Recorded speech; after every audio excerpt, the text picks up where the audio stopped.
Hi, welcome back to the Heal podcast. This is Mimi, and today we have on Rachel Lincoln Sarnoff. Rachel was a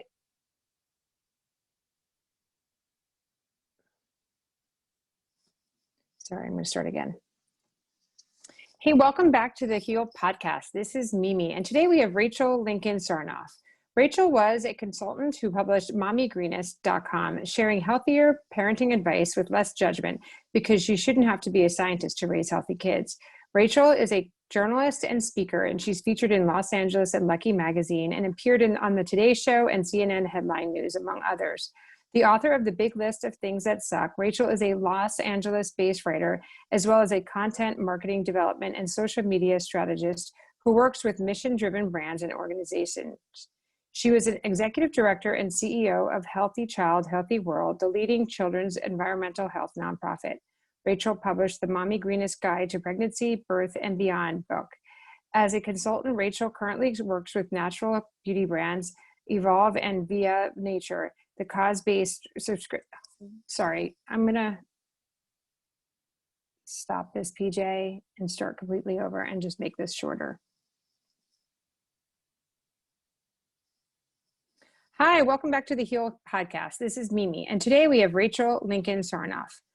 Rachel is a journalist and speaker featured in Los Angeles and Lucky Magazine and appeared on the Today Show and the CNN Headline News, among others.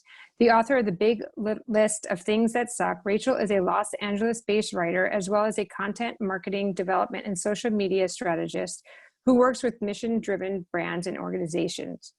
She was the executive director and CEO of Healthy Child, Healthy World, the leading children's environmental health nonprofit. Rachel, thank you so much for coming on today.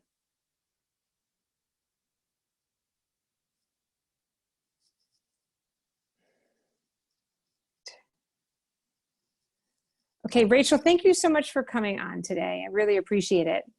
Thank you. It's great to be here. Great to talk with you again. I would love for you to first dive in and just talk to us about your interest in environmental toxins and pollution and how that came to be. Yeah, it's interesting. I trace it back to, well, a couple of milestones. One, I grew up in kind of like a hippie house in the canyons in Beverly Glen Canyon in Los Angeles. And we had a big garden. We grew a lot of our own food. My dad taught me to thank the plants every time we like cut something, so it was a very like that kind of experience really fueled who I became as a young journalist. And so I went to work initially for Fairchild Publications, which was a partner of Condé Nast. And I was working for a beauty and fashion magazine. And I always tried to push those emerging green beauty brands, and this was kind of before that was really a trend, because I am that old. But yeah, so, that was really like the beginning of it all. And then when I had my second baby, I made a little bit of a career shift. I started doing PR, and I was 9 months pregnant with my third. And I was invited to come and meet with the director of an organization called Healthy Child, Healthy World, which I know you're totally familiar with. And so I kind of waddled into the office of Christopher Gavigan, who was the executive director at the time. And, because I had this background, I had eaten organic. I was using, organic lotion on my bump. And all these things I thought like I knew pretty much everything there was to know. And we started talking about paint and cleaning products and carpet and off-gassing and VOCs. And I just my mind was completely blown. And what I realized is that, what I knew was just this tiny piece of the puzzle. And that if I, from my background, growing up with that kind of focus on organic and natural, knew only that much, then, most mothers probably didn't know as much as I did. And so all of us had a big, big learning curve in terms of understanding how to create these healthier worlds for our children. That's kind of the longer answer to a very short question. Sorry.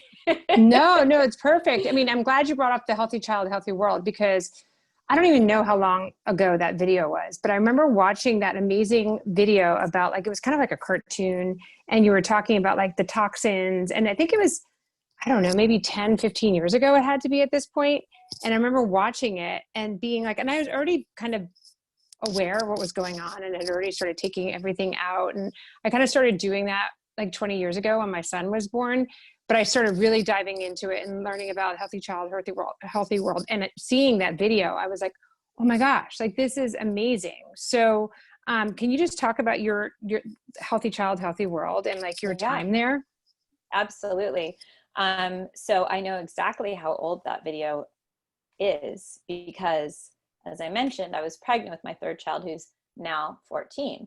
And so that was that many years ago, right? So when I first met Christopher, so Christopher Galvigan was, I think, the second executive director of Healthy Child, Healthy World, which was founded by a couple, the Chudas, Jim and Nancy Chuda, who had tragically lost their daughter, Colette, to cancer. That was, there was a correlation between a pesticide that their home had been fumigated with a pesticide while she was pregnant that was correlated to the type of cancer that she got. And she died when she was 5. So, you know, I was a mother of, at that point, an 8-year-old, a 5-year-old, and then I was pregnant with my baby.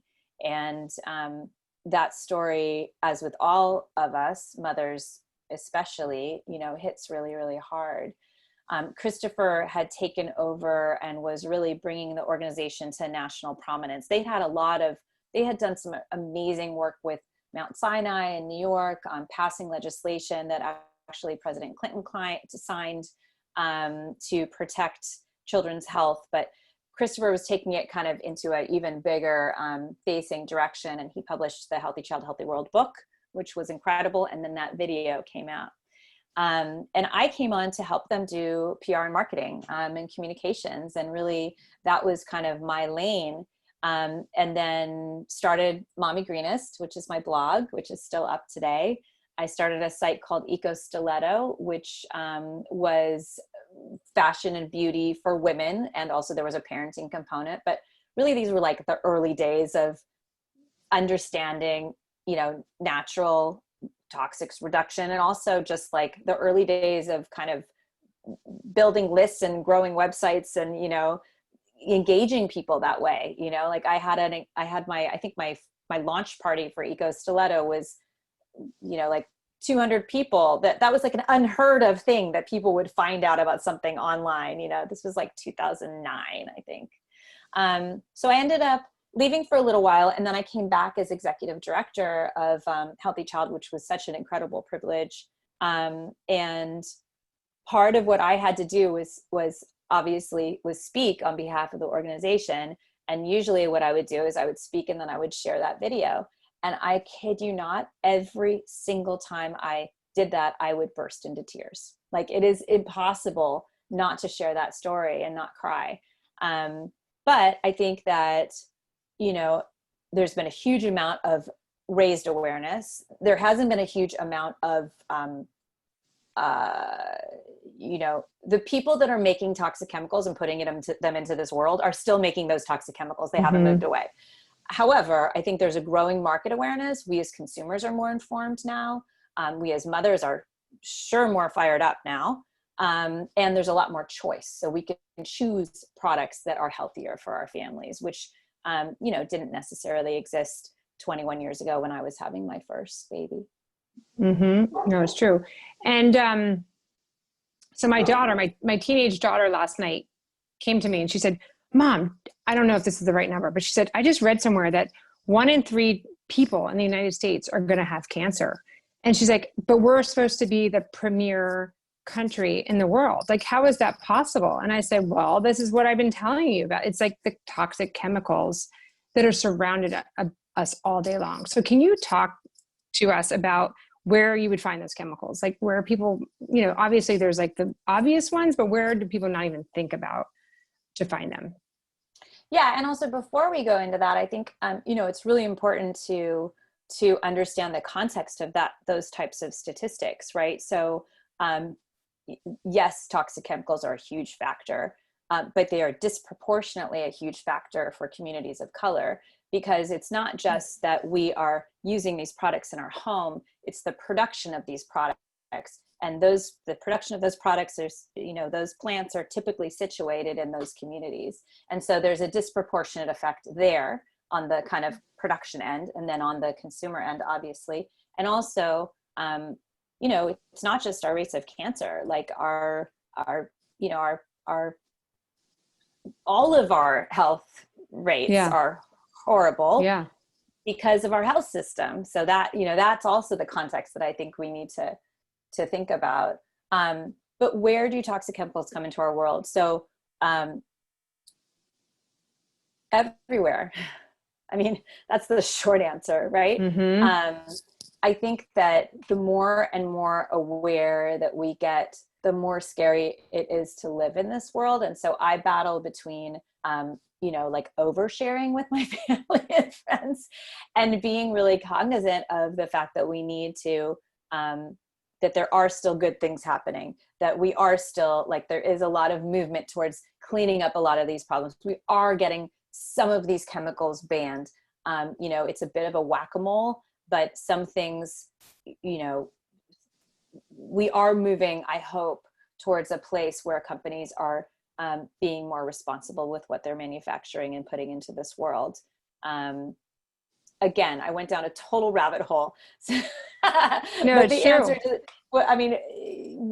tell me how specifically. Yeah. So like specifically, I would say like I tell people, I guess there's things that you can, when you're making decisions, like painting, right? Like you were talking about low VOC, or like no VOC. There's paint, or no VOC now, right? So it's like there's choices like that. Like we could pick out paint, or you would never think like the actual like the reason why you pick organic pajamas is so it doesn't have flame retardants on the pajamas for your children. Like you might think people are just like, oh, why are they picking organic? It's because those are chemicals on those pajamas, or there's chemicals on your mattress or your pillow, and it's everywhere, right? It's not just what you're spraying outside. It's inside your house too.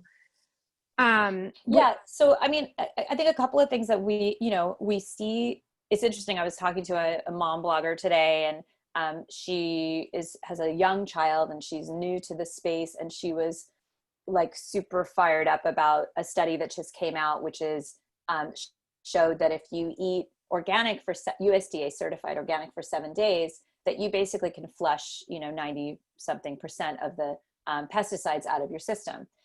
This is true. However, this study has been done again and again and again and again. It's like a new study every 5 years, but it's the same outcome. Yes, this is true. The fact that it's news every time is like, that's the part that throws me. Like, how is it that all produce is not organic at this point? Like, that's really how it used to be, right? It used to be all organic produce. You didn't have a sticker on it. It just wasn't grown with toxic chemicals. But in terms of like the short answer of things that you can do, eating organic, especially for meat and milk products, is really, really critical. EWG has great guides on the highest levels of produce that are, most contaminated to least contaminated. Some of the rules of thumb are like anything that you can peel is typically going to be, if it's not USDA certified organic, if it's conventional, like an apple versus an orange, you can peel off the skin of an orange. So typically the orange is going to be, have less pesticide load. Those kinds of things in our homes, opening our windows, something people don't actually think about that often, but most of our homes are super tight, right? So we're trying to be energy, conservationists, right? And we're trying to lower our energy bills, frankly. So we make these very, very super airtight homes.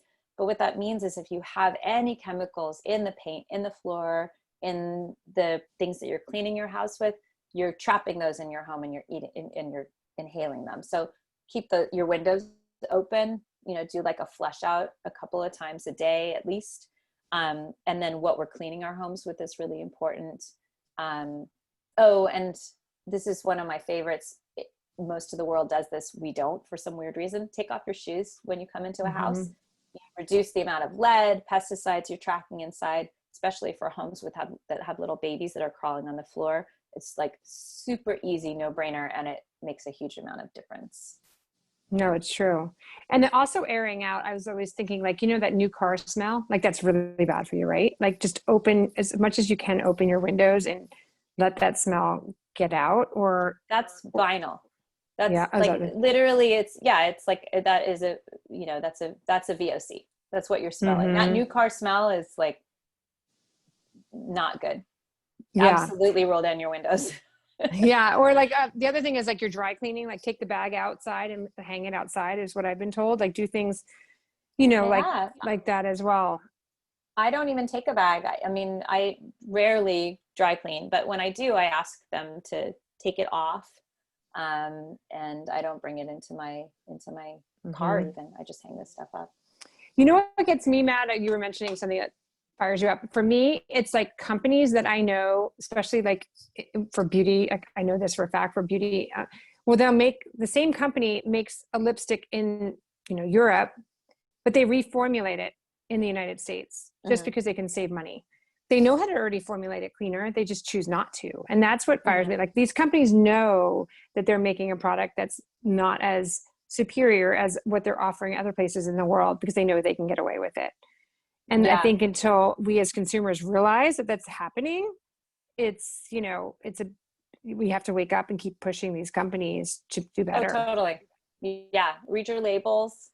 Um, I think, and it's not even a question of like the same company manufacturing something in Europe and manufacturing it here. It's actually, they're manufactured in the same plant. They just use different formulations for where their target market is.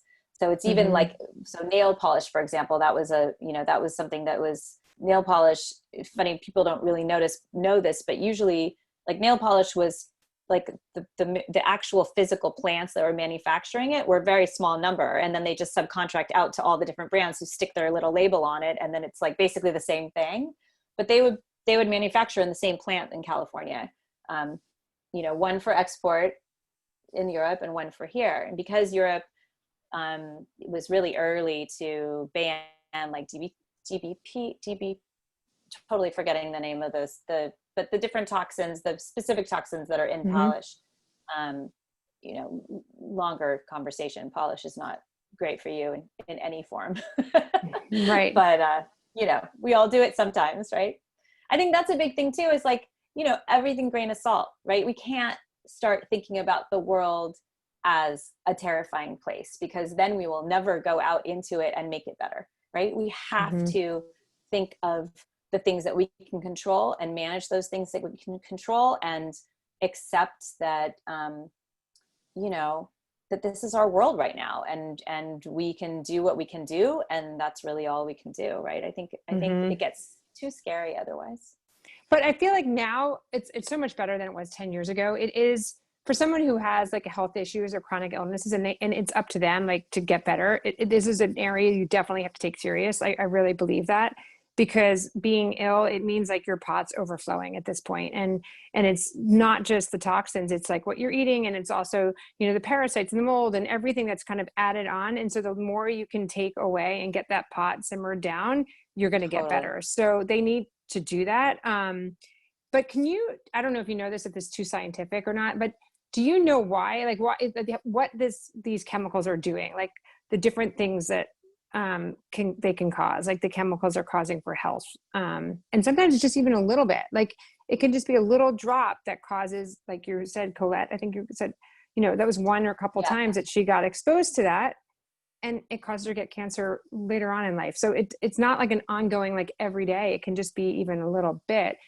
Yeah. And just to qualify that story, and that's really the challenge when you talk to researchers, right? Is that she was not, like, their family was not exposed to pesticides. It's not a cause and effect, right? You can't make Mm-hmm. that link. You can Mm-hmm. say the type of cancer that she got had a link to this type of chemical. And that's a problem. And honestly, it really speaks to what you were just saying about small levels, because those chemicals are tested for toxicity in a vacuum, and yet we are exposed to all of them simultaneously. So Mm-hmm. the best example of that are endocrine disruptors. So phthalates, right? You hear a lot about phthalates. You know, BPA, right? BPA is a phthalate. So these things, phthalates work on your endocrine system. And basically your endocrine system is what regulates everything in your body. And so this is especially important for those of us who are raising young people, because that's how they grow up. So you start looking at things like, why are girls getting their periods so much earlier? Why is all this development happening so much faster than it used to? Well, maybe we can start looking at some of the chemicals that we're putting into their world, which include endocrine disruptors. Now, the challenge with endocrine disruptors like phthalates is that you will find them everywhere. They are in plastic. They are in fragrances. They are in, they're like in everything. And so in those ways, like, how can we control for that? Well, we can use less plastic. When we use plastic, we can absolutely don't heat it. Don't put it in the microwave, because anytime you have plastic that you heat, the plastic is not stable. So it's basically letting different chemicals out of its stability, right? Every time it's softer. You don't heat it. Cans, if you're eating canned food, look for cans that are BPA free.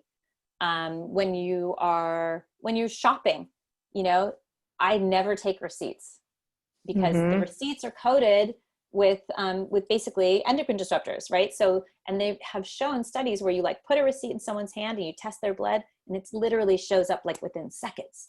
So, just say no to a receipt. If you have to take a receipt, wash your hands right afterwards. Hand washing, I think we are only beginning to understand the importance of hand washing right now in COVID times. But yeah, there are absolutely ways that we can control our world in a way that we reduce those exposures. And it is absolutely important, and especially important for the community that we're talking about, to make sure that we are constantly updating on where those exposures come from and what we can do about it. Right. So you mentioned before the environmental working group, which I love. They have is it called the Living app now, or it used to be called a different name, and now they renamed the app that you mentioned? The Skin Deep app.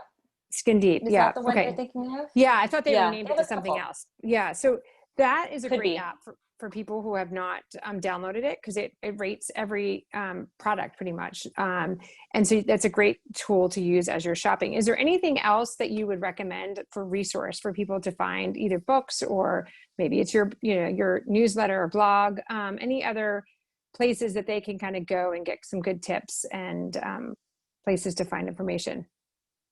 Yeah, so I think EWG is a huge, it's like my library of information. Honestly, every time and it goes way beyond the app.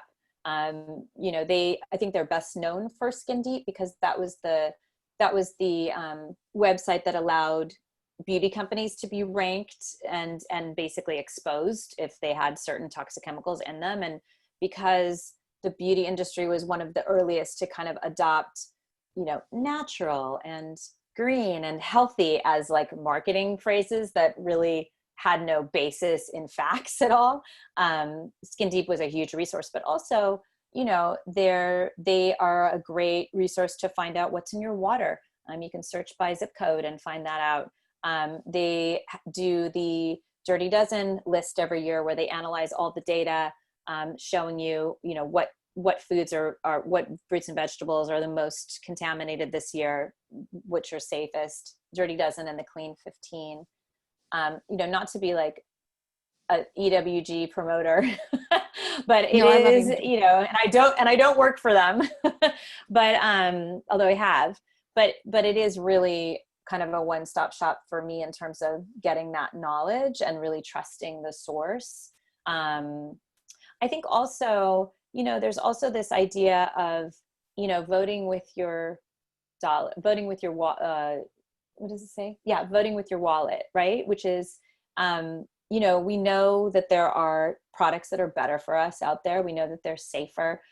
We know, if we're doing our research, that there are,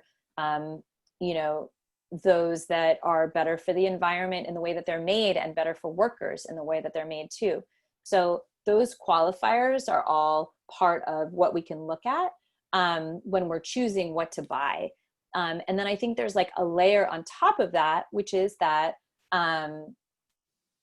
there's also, yeah, and this may be like a little too political, but you can also look at where those companies are spending their lobbying dollars and find out what, you know, what they're donating to. There's a great app, which I wrote down, called Goods.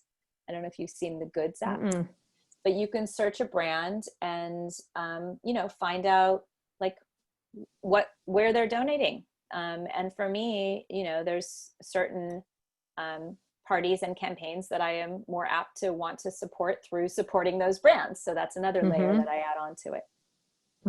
And so that kind of talks to my last question for you. Is there anything we can do as consumers, voters, parents to help build awareness to these growing issues and to the toxic world that we're living in, and to try to make it, to hold people accountable, right? Yeah. So I think we have to vote. Like, I know it sounds trite and small, like, you know, we hear it everywhere and everywhere, but I really think that there's like, for me, change happens when individuals are motivated and we pressure, you know, corporations to do the right thing. And then we elect politicians that also pressure corporations. And that way we kind of triangulate and move forward.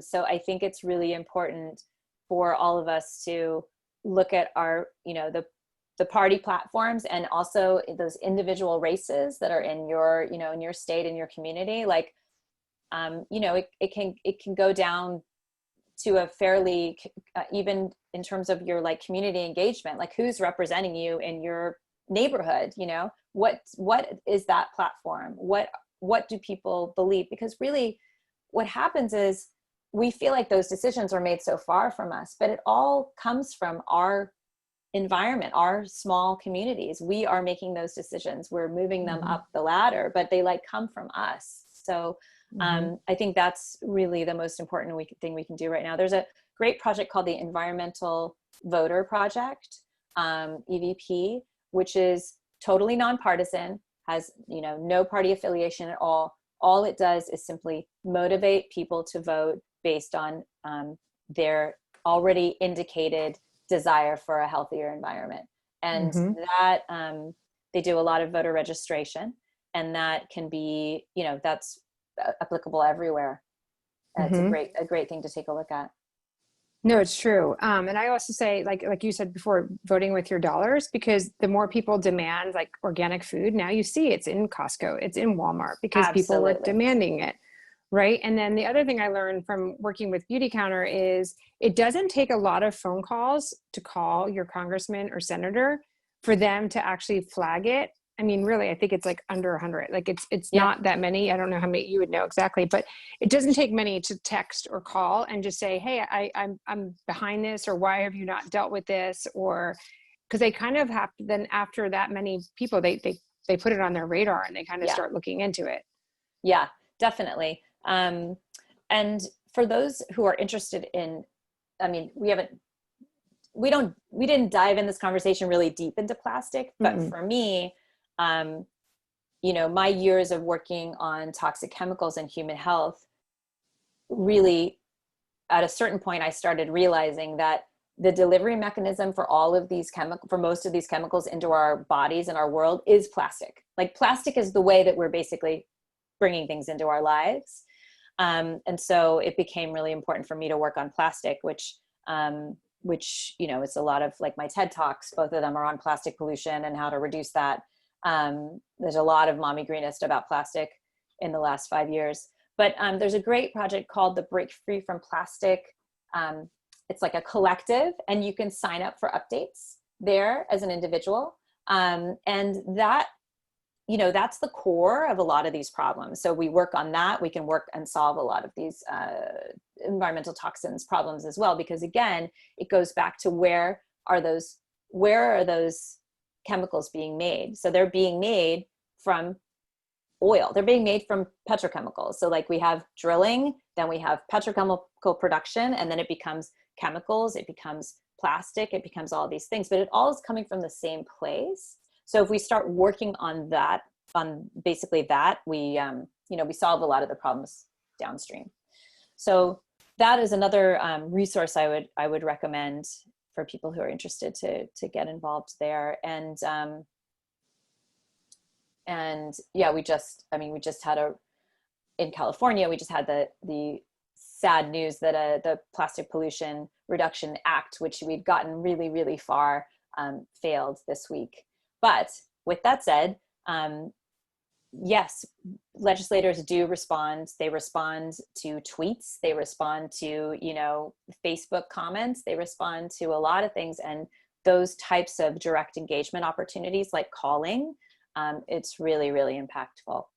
So we can all, I think, get involved there more, hopefully. Right.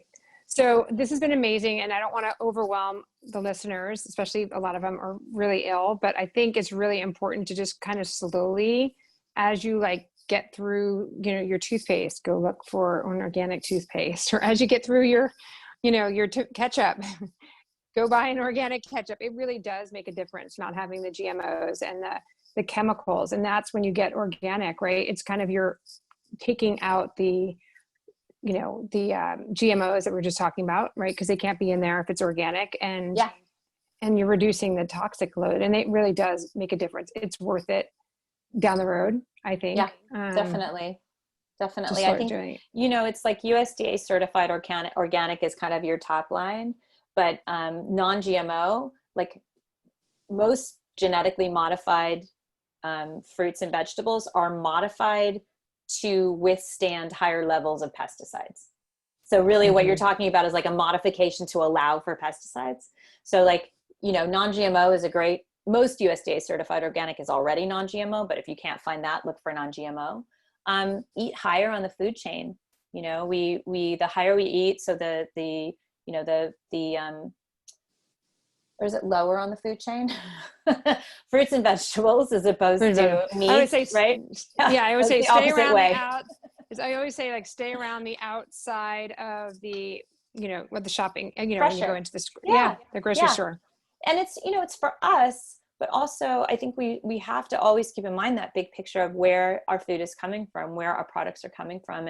And that pesticide load on a tomato that we choose to buy, is high, and obviously not something we want if we can avoid it. But the person that is getting the most impact of that is that worker who is picking that tomato. That's the person that's actually getting the highest level of that pesticide. So the more I think that we can do to shift, as we have, markets, so that we are seeing organic being chosen more. EWG comes out with a study that shows that apples are the most contaminated of all fruits. That was, I think, 3 years ago. All of a sudden you see organic apples everywhere, right? You see people are demanding organic apples, and guess what? The price of apples comes down, organic apples comes down, until now there's parity between organic and conventional apples. Well, now that there's price parity, why would anybody choose a non-organic apple? It just doesn't make sense. So of course, this is I live in Los Angeles, in an area that is not part of a food desert. This is coming from a place of extreme privilege, right? However, I think we can push that everywhere. Walmart is a huge seller of organic food. Costco is a huge seller of organic food. Smart and Final, these are, their organic is growing, and it's growing because we're demanding it. And I think we need to keep that ball rolling.